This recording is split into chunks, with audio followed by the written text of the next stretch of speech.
What's up, guys, and welcome back to Tech Plant. Today we are going to be checking out a really cool solar generator. Let's check it out. This solar generator was sent to me by a company called OUPES, and this is actually a product I'm pretty excited about. Usually I'm not super excited because it's usually grow lights and I don't always have a use case for them. I'm just testing them out to build up a supply in case I ever need them. But this is actually pretty cool, and I'm excited for the possibilities that this opens up. But we will talk about those possibilities a little later on in the video. For now, let's just get this thing unboxed and check it out. Right off the bat, one thing I noticed is it is actually really heavy, and it makes sense because this thing is really filled with batteries, right? It's basically a giant battery bank, and then there's a solar panel that's in a different box that you'll see shortly. So let's check out the battery bank first. Besides the battery bank, it does come with a few power cords. One is going to be like an AC power cord for charging this thing without the solar panel. I'm more like focused on the solar panel aspect, and you'll see that later on. It also comes with a little like 12-volt plug that you could plug into a car to also charge this as well. And then it comes with a manual that really explains what this thing can all do. Let's take an actual look at this unit now. I powered this thing up just to check if it had any juice in it, and of course it does. It has a nice LCD display with a pretty cool layout. It's really obvious like what's going on the screen. You can see the percentage left, and so that's pretty neat. Then another cool thing, which is probably more for like camping and outdoor activities, there's actually a built-in light on the back side of this, which is always a nice addition. Light is always something I'm always struggling with, especially with when your power goes out or something, which is probably when you'd use this, so it makes a lot of sense.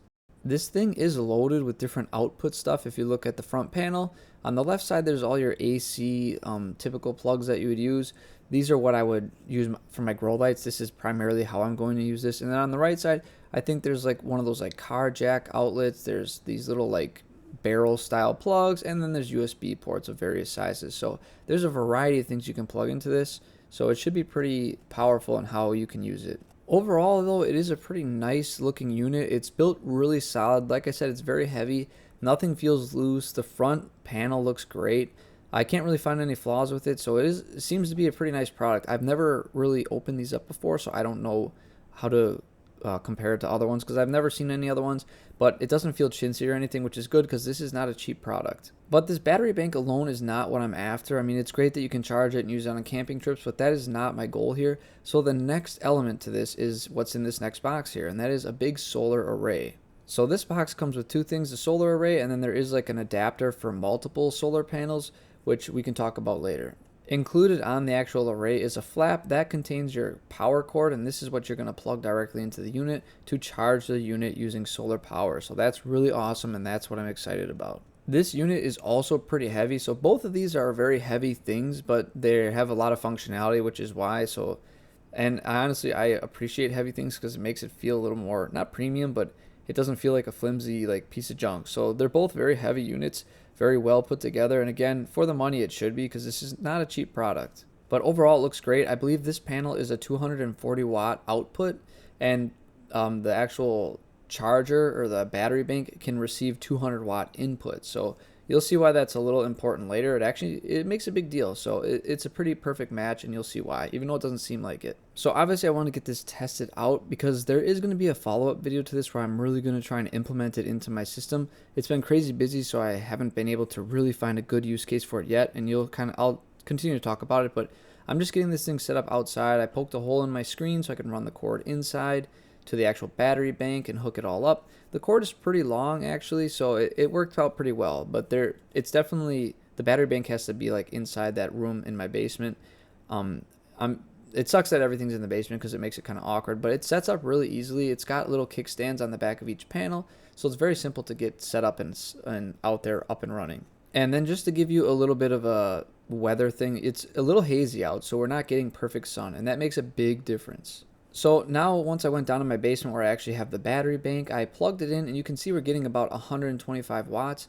That's pretty good. Granted, the whole like hazy sky thing, again, solar panels really need full sun. That's why it's like really important to live in states not like Wisconsin. My state's probably the worst state for solar panels. If you live down south somewhere where you have clear skies a lot and on really big sunny days, it's going to be really beneficial. I did want to see what kind of realistic time I can get out of this. So it was 257 when I started at about 62%, and I'll kind of time the charge rate and we'll see how well it goes. Here you'll see the wattage jumped up almost another 35 watts, and that's because I repositioned the array. I noticed that it wasn't angled towards the sun perfectly, and again, this all makes huge differences with solar panels. The angle of attack, or whatever you want to call it, has to be really good to get the best output. So it's doing great as far as I'm concerned with the hazy weather at what it's producing right now. About 30 minutes has passed. There's clouds that are passing over the sun and stuff, which are reducing the overall efficiency and everything. But in 30 minutes, we got about, I think, what, 6%?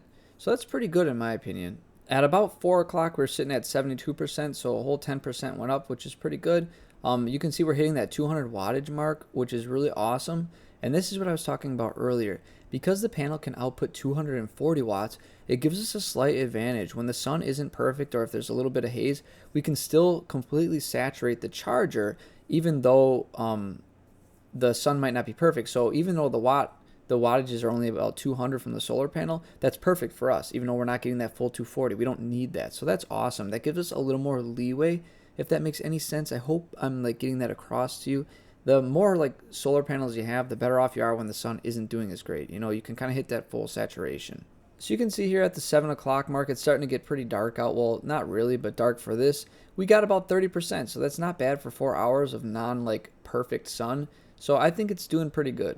Here's what the weather looks like at about 7 o'clock. You can see it's super cloudy. So even before that 7 o'clock mark, it was already getting cloudy. So that's why I'm saying we've done pretty darn good given the weather. So the weather really plays an important role in this.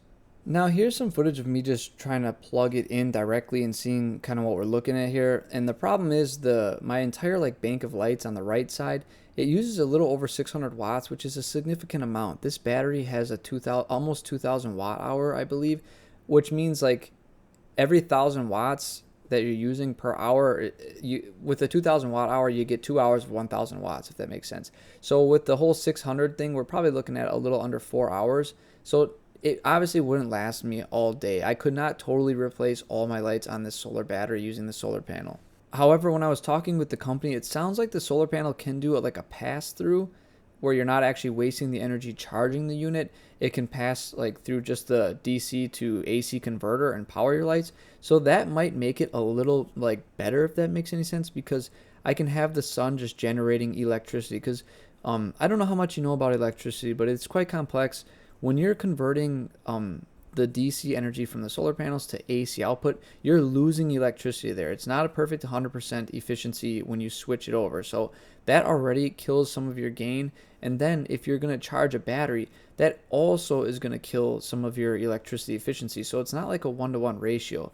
So if there's a pass through, it might be a lot more efficient than like generating the electricity, charging to a battery, then converting the battery back into AC. Like it gets very complex. But the point is, I need to find a set of lights that I want to power with this, and I think we can actually utilize it, especially in the summer, to really minimize the impact of electricity by using the sun. So I'm really excited about this, and there's going to be a follow-up video. I have to put a lot more research into this, look into the weather, set this thing up properly, and I think we can have something really cool happening. But that's going to be for another video. Well, guys, I hope you enjoyed that video. I definitely have some more experiments in mind for this. I really want to somehow incorporate this thing into my collection where I'm constantly using the sun to generate electricity. I don't know if I should dedicate it to like one of these banks of lights here that are a little less draw, or figure something out. I have to do a few more experiments and really kind of see what the weather's like, because again, a lot of it changes with the weather and constantly having to move it. So I'll think of something. Maybe I'll use it for more specific experiments.